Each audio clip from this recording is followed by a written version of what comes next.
नमस्कार साथियों, एक बार फिर से स्वागत है हमारे YouTube चैनल डिजर्विंग आईएएस पे। मैं अमित कुमार हाजिर हूँ आपके सामने आज की महत्वपूर्ण खबर पर चर्चा करने के लिए। साथियों, खबर है कि रूस ने यूक्रेन के 4 इलाकों को अपने में शामिल कर लिया है। वो 4 इलाके कौन कौन से हैं? डोनेट्स्क, लुहांस्क, खेर्सन और ज़ैपोरिज़िया। ये जो 4 इलाके हैं ये यूक्रेन के थे और इसको अब रूस में शामिल कर लिया गया है। और बताया जा रहा है कि ये जो 4 इलाके हैं ये यूक्रेन के कुल एरिया का 18% है, यानी कि लगभग 18% एरिया पर अब रूस का कब्जा हो गया। इसे कानूनी रूप से कब्जा किया गया, यानी कि इसे कानूनी रूप से हासिल किया गया है।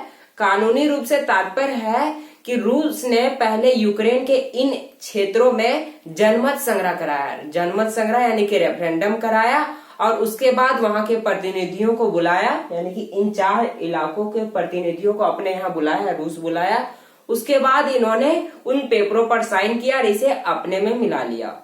पश्चिम के देश इसे मानने के लिए तैयार नहीं और साथ में यूक्रेन भी इसे मानने के लिए तैयार नहीं। यूक्रेन की ओर से कोई स्टेटमेंट नहीं आया है, जब आएगा तो हम आगे के सेशन में चर्चा करेंगे।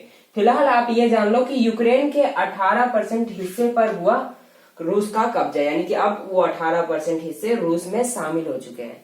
कानूनी रूप से हुए क्योंकि रूस ने यहाँ पर जोर जबरदस्ती नहीं की है।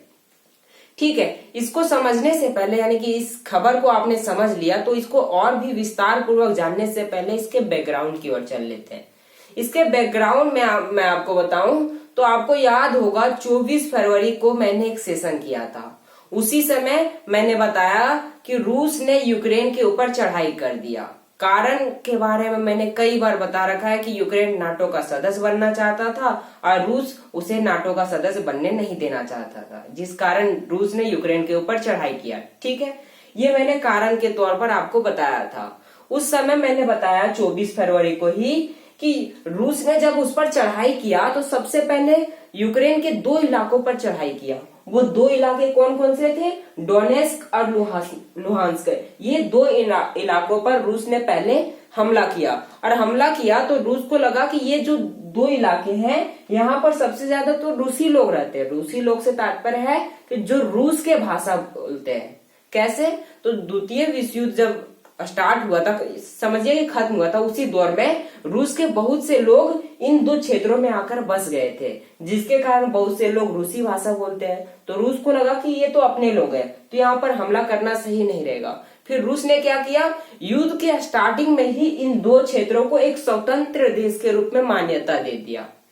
लेकिन रूस ने उस समय ये नहीं कहा था कि अगर इन दोनों पर हमला किया तो रूस पर हमला माना जाएगा। लेकिन अभी फिलहाल इन 4 पर कह दिया है पुतिन ने कि अगर इन 4 पर हमला हुआ है, यानी कि रूस पर हमला हुआ, रूस के वर्चस्व को ठेस पहुंची और रूस पूरी ताकत लगाकर उस देश पर हमला करेगा जो इन क्षेत्रों पर हमला करेगा। ये अभी की बात है।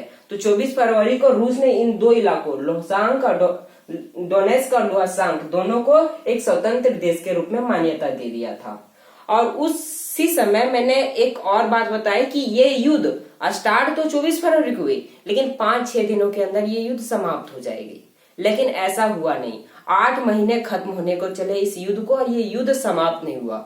वजह क्या थी? वजह यूक्रेन को अमेरिका और पश्चिम के देशों के द्वारा हथियार और आर्थिक सहायता मिलती रही, जिसके कारण यूक्रेन रूस के सामने, यानी कि रूस के वर्चस्व के सामने खड़ा रहा और रूस का सामना करता रहा। इससे रूस की वर्चस्व को ठेस पहुंची। वो कैसे? दुनिया का सबसे बड़ा देश और दुनिया के 4 सबसे शक्तिशाली देशों में एक है रूस। ठीक है, तो दुनिया का सबसे बड़ा देश क्षेत्रफल की दृष्टि से वो एक छोटे से देश को हरा नहीं पाया, जिसकी कयास लगाई जा रही थी कि रूस मात्र 5 से 6 दिनों में यूक्रेन को समाप्त कर देगा। वो अभी तक कुछ नहीं कर पाया, 8 महीने को होने चला। तो इससे रूस के वर्चस्व को चुनौती मिली। रूस के वर्चस्व से तात्पर्य है कि रूस के राष्ट्रपति व्लादिमीर पुतिन इससे फ्रस्ट्रेट हो गए। उन्होंने क्या किया? उन्होंने एक बड़ा खेल कर दिया। खेल क्या? उन्होंने इन दोनों को तो पहले स्वतंत्र राष्ट्र घोषित किया ही था। उन्होंने क्या किया? धीरे धीरे खेर्सन पर हमला किया, फिर ज़ैपोरिज़िया पर हमला किया और हमला करके उन्होंने क्या किया? उन्होंने यहाँ पर रेफरेंडम करा दिया। ये डायरेक्ट अगर इन क्षेत्रों को अपने मिला लेते तो ये दुनिया के सामने विलन के रूप में, विलन के तौर पर प्रकाशित हो जाते हैं, यानी कि शामिल हो जाते हैं। लेकिन ये तो पहले से ही विलन के रूप में शामिल हुए, लेकिन इन्होंने अपने वर्चस्व को दिखाते हुए इन्होंने क्या कहा, इन्होंने इन क्षेत्रों में रेफरेंडम कराया। रेफरेंडम यानी कि जनमत संग्रह। जनमत संग्रह से तात्पर्य है कि यहाँ पर पहले वोटिंग कराई गई, इन क्षेत्रों में अलग अलग वोटिंग कराई गई और यहाँ के जो लोग थे उनसे पूछा गया कि आप यूक्रेन में रहना चाहते हैं या रूस में रहना चाहते हैं। तो 90% से अधिक लोगों ने बताया इन क्षेत्रों के कि हम रूस में शामिल होना चाहते हैं। और फिर वोटिंग कराई गई, रूस के पक्ष में ये वोटिंग गई, तो रूस ने इन क्षेत्रों के प्रतिनिधियों को अपने यहाँ बुलाया और क्या अपने में शामिल कर दिया। हालांकि ये कहा जा रहा है कि रूस ने गन पॉइंट पर रखकर इन यूक्रेन वासियों से कहा कि तुम रूस के पक्ष में यानी कि रूस के समर्थन में वोट डालो। लेकिन क्या बात है इसके पीछे ये तो किसी को नहीं पता। लेकिन फिलहाल आप ये समझ लो कि यहाँ पर सबसे ज्यादा रूसी भाषा वाले लोग हैं, तो ऐसा हो सकता है कि ये रूस के समर्थन में वोट किए होंगे। लेकिन ये हालांकि ये न्यूज निकल कर आ रही है कि गन पॉइंट पर रखा गया है। क्या इसके पीछे की वजह, इसके बारे में हम लोग कभी विस्तार पूर्वक चर्चा करेंगे। ठीक है, तो फिलहाल आप ये समझो कि इन 4 इलाकों को अब रूस में शामिल कर लिया गया है। इनके प्रतिनिधियों को बुलाया गया, उनके प्रतिनिधियों के समक्ष इन चारों इलाकों को शामिल किया गया।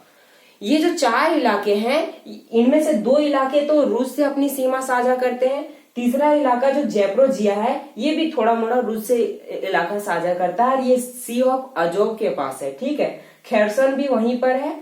अब इनको ही क्यों शामिल किया गया, इसके पीछे की वजह जान लेते हैं कि आखिर इन्हीं 4 क्षेत्रों को शामिल क्यों किया गया। और भी क्षेत्र थे, ठीक है, तो इनको क्यों शामिल किया गया। तो डोनेस्क की बात करें, डोनेस्क को शामिल क्यों किया गया, क्योंकि डोनेस्क माफ कीजिएगा, यूक्रेन का स्टील सेंटर कहलाता है। डोनेस्क के किनारे चारों तरफ ज्वालामुखी फटती है, वहीं से स्टील का उत्पादन किया जाता है, इसे डोनेस्क को ही स्टील सेंटर कहा जाता है। तो एक तो स्टील सेंटर पर कब्जा हो गया रूस का। दूसरी लोसांक है, वो यूक्रेन का सबसे बड़ा कोल उत्पादक राज्य है, जिसे अब रूस में मिला लिया गया है। तीसरा, मैं आपको बता दूं कि यहाँ पर 20 लाख की आबादी है डोनेस्क में, और लोहासांक में 15 लाख, यानी कि 35 लाख आबादी अब रूस में चली गई। उनको रूसी पासपोर्ट दे दिया गया, वीजा मतलब वहां की नागरिकता दे दी गई है। ठीक है, खेरसोन है, ये ब्लैक सी को टच करता है और खेरसोन में बहुत से बंदरगाह हैं। बंदरगाहों के साथ साथ यहाँ पर शिप बनाई जाती है, जहाजें बनाई जाती है, जो कि अब रूसी प्रभुत्व में चला गया। यानी कि उन बंदरगाहों पर अब रूस का प्रभुत्व रहा और जो यहाँ पर शिप बनाई जाती है वो भी अब रूसी प्रभुत्व के अंदर चली गई। तो तीनों की अहमियत आप लोग जान गए। चौथा जो है वो सबसे इम्पोर्टेंट है, मतलब आप समझो कि राजनीतिक दृष्टि से आप देखो तो सबसे ज्यादा महत्वपूर्ण जैप्रोजिया है। ये जो जैप्रोजिया है, ये यहाँ पर यूरोप का सबसे बड़ा न्यूक्लियर पावर हब है, अर्थात यूरोप में भी यहीं से इलेक्ट्रिसिटी प्रभावित होती है। इससे यूरोप की नाक में भी नकेल कस दी गई और साथ में यूक्रेन को आर्थिक दृष्टि से कमजोर किए जाने की कोशिश की गई, क्योंकि यूरोप का सबसे बड़ा न्यूक्लियर पावर हब जैप्रोजिया में है, जो कि अब रूसी प्रभुत्व हो गया और यहीं से यूरोप में बिजली सप्लाई होती है वो रुक जाएगी। इसका रुख मोड़कर रूस में कर दिया जाएगा, जिससे रूस की आर्थिक दृष्टि से फायदा होगा और यूक्रेन को आर्थिक दृष्टि से कमजोर किया जाएगा। इसका अर्थ ये हुआ कि दुनिया के देश जिसको आर्थिक दृष्टि से कमजोर करना चाह रहे थे, उन्होंने यूक्रेन के कुछ हिस्सों को कब्जा कर लिया, जिससे वो आर्थिक दृष्टि से मजबूत होगा। पहला स्टील सेंटर, दूसरा कोल, एक तो बंदरगाह और चौथा न्यूक्लियर पावर हब, जो कि रणनीतिक दृष्टि से सबसे ज्यादा महत्वपूर्ण क्षेत्र है। ठीक है, आप लोग ये जान गए कि ये 4 इलाकों को आखिर रूस ने क्यों कब्जा किया, ये आपको पूरी तरह से समझ में आ गया होगा। ठीक है, अब इनको शामिल करने के पश्चात, यानी कि इनके प्रतिनिधियों को बुलाकर शामिल करने के पश्चात रूस में एक भव्य समारोह का आयोजन किया गया, यानी कि एक स्पेशल डे की तरह इसे सेलिब्रेट किया जा रहा है और रूस के जगह जगह पर एक पर्दे लगाया गया है और वहां पर रूसी राष्ट्रपति व्लादिमीर पुतिन का जो संबोधन है वो सुनाया जा रहा है। इस संबोधन में उन्होंने बहुत सी बातें कही। उन्होंने पहली बात ये कही कि अगर यूक्रेन इस वार को रोकना चाहता है, इस युद्ध को रोकना चाहता है, तो वो क्या करे, वो 2014 की जो शर्तें हैं उनको मान ले। ये 2014 की शर्तें क्या थी तो आपको याद होगा कि यूक्रेन का एक हिस्सा क्रीमिया भी है, जिस पर रूस ने 2014 में अपना प्रभुत्व जमा लिया। उस समय भी इन दोनों के बीच युद्ध चला था, लेकिन 2015 में इन दोनों के बीच कुछ शर्तें लागू होकर उस युद्ध को वहीं पर समाप्त कर दिया गया। अब रूसी राष्ट्रपति का कहना है कि अगर यूक्रेन इस युद्ध को रोकना चाहता है तो 2014 की शर्तें मान ले। और उन्होंने दूसरी बात ये कह दी कि ये जो 4 इलाके हमने अपने में मिला लिया है, इसे यूक्रेन को भी मानना होगा कि अब ये रूस का हिस्सा हो चुका है। और अगर यूक्रेन इन क्षेत्रों पर हमला करता है, यानी कि मान लो कि आप ऐसे देख लो कि यूक्रेन जो है वो रूसी प्रभुत्व वाले क्षेत्रों को धीरे धीरे अपने हाथ में ले रहा है, और अगर यूक्रेन के सैनिक इन क्षेत्रों में आए तो रूस को लगेगा कि अब यूक्रेन हम पर हमला कर रहा है, तो रूस क्या करेगा, यूक्रेन पर और ताकत लगाकर पूरे यूक्रेन को तबाह कर देगा। तो यानी कि रूस ने कह दिया कि इन क्षेत्रों पर हमला अब रूस पर हमला माना जाएगा। इसे एक स्पेशल डे की तरह सेलिब्रेट किया जा रहा है रूस में, और बाकी सारी चीजें मैंने आपको बता दी कि रूस में एक स्पेशल डे की तरह इसे सेलिब्रेट किया जा रहा है। तो फिलहाल के लिए इतना ही, मिलते हैं नेक्स्ट वीडियो में। Thank you. अगर वीडियो पसंद आया हो तो लाइक कीजिएगा, सब्सक्राइब कीजिएगा, और चैनल पे नए हैं तो सब्सक्राइब जरूर कीजिएगा। Thank you.